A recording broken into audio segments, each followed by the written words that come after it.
In the quiet village of Skonhausen in the Kingdom of Prussia, on April 1, 1815, a child was born into aristocratic privilege who would grow up to become the architect of a united Germany and one of the most dominant statesmen in European history, Otto Eduard Leopold von Bismarck.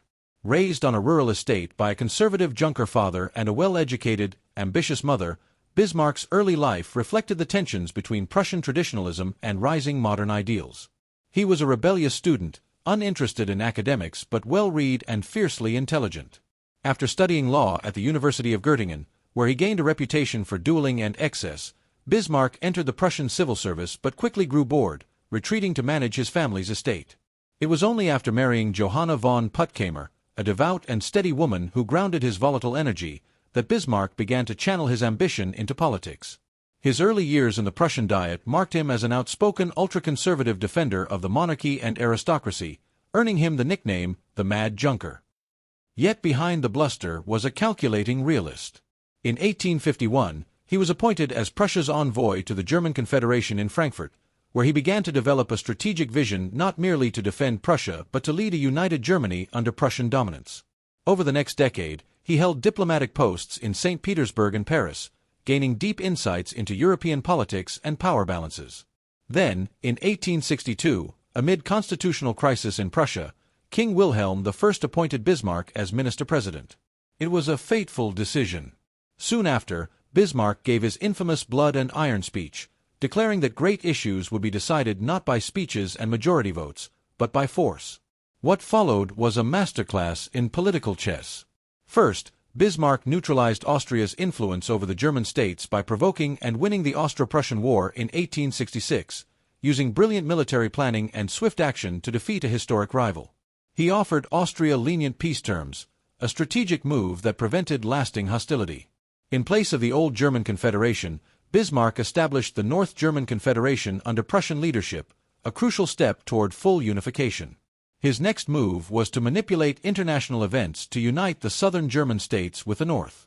Seizing on a dynastic dispute over the Spanish throne, Bismarck edited the EMS Dispatch, a telegram describing a conversation between the Prussian king and a French ambassador, to make it appear insulting.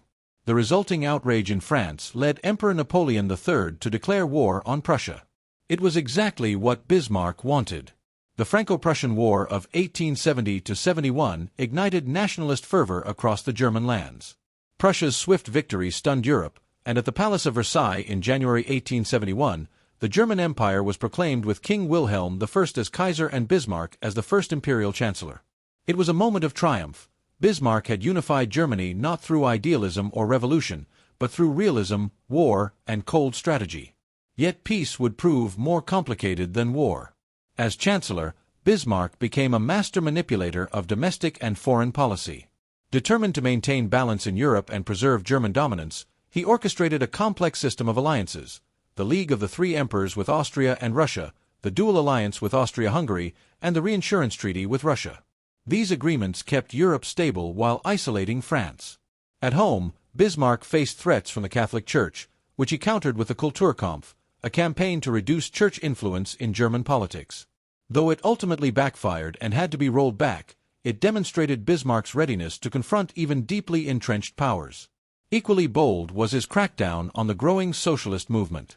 Fearing revolution, he passed anti-socialist laws while simultaneously co-opting the working class by introducing progressive social reforms, including health insurance, accident insurance, and old age pensions, foundations of the modern welfare state.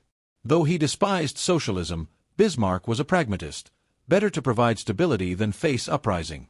Through the 1880s, Bismarck remained the dominant figure in German politics, often clashing with the Reichstag and manipulating public opinion through press and policy.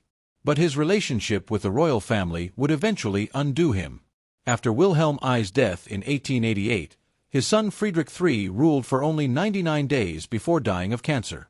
His grandson, Wilhelm II, then took the throne, a young, brash, and ambitious emperor who sought to assert his own authority.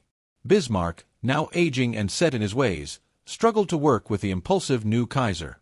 The once untouchable Iron Chancellor found himself increasingly sidelined. In 1890, Wilhelm II forced Bismarck to resign. The master of diplomacy and empire-building was dismissed with little ceremony. He retired to his estate at Friedrichsruh, where he continued to write and reflect, but never returned to political life. Though embittered by his fall, Bismarck remained a towering public figure and subject of fascination throughout Europe. In his final years, he witnessed the unraveling of the alliance system he had built, and warned ominously about future conflicts that would result from careless diplomacy and unchecked ambition. On July 30, 1898, Otto von Bismarck died at the age of 83.